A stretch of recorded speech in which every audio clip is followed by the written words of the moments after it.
வணக்கம். கல்வியாண்டு 2024 முதல் 2025 தமிழ்நாடு சமச்சீர் கல்வி புத்தகம் வகுப்பு 4 பருவம் 2 தமிழ் பாடயன் 7 திருக்குறள் கதைகள். குற்றமும் குறையும். கதிரவனிடம் வேண்டாத குணமொன்று இருந்தது. அதாவது, எப்போது பார்த்தாலும் யாரை பற்றியாவது எதை பற்றியாவது குறை சொல்லி கொண்டே இருப்பான். அதனால் அவனை பார்த்தாலே போதும், எல்லா நண்பர்களும் ஓடத் தொடங்கிவிடுவர். தமிழழகன் ஒருவன்தான் இப்போது அவனுடன் பேசுகிறான். வேறு எவரும் பேசுவதில்லை. அன்று தமிழழகன் 4 நண்பர்களுடன் பேசிக் கொண்டிருந்ததை கண்டான் கதிரவன்.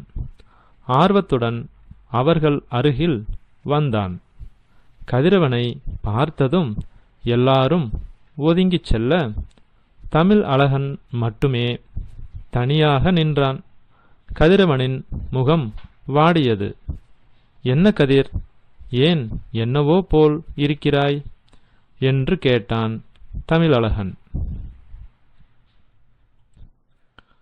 "ஆமாம் தமிழ், என்னை பார்த்தாலே எல்லாரும் ஓடி போறாங்களே" என்றான் கதிரவன்.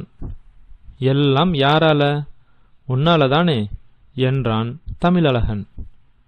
"நான் என்ன தப்பு பண்ணினேன்? பிறர்கிட்ட உள்ள குற்றம் குறையைத்தானே பேசினேன்" என்றான் கதிரவன். கதிர்: "குற்றம் குறை யார்கிட்டேதான் இல்லை. உன்னோட குறை என்னன்னு உனக்கு தெரியுமா? நீ பிறரை புறம் பேசுறதுதான் உன்னோட குறை. உன்னோட நாக்கை அடக்கு, எல்லாரும் உன்கிட்ட பேசுவாங்க" என்றான் தமிழழகன். கதிரவன் தன்னை திருத்திக் கொண்டான். எல்லாரும் அவனுடன் மெல்ல மெல்ல பேசத் தொடங்கினர். குறள்: யாகாவார் ஆயினும் நாகாக்க, காவாக்கால் சோகாப்பர் சொல்லிழுக்கப்பட்டு. அதிகாரம் அடக்கமுடைமை. குறள் எண் 127. விளக்கம்: காக்க வேண்டியவற்றுள் எவற்றை காக்காவிட்டாலும் நாவையாவது காக்க வேண்டும்.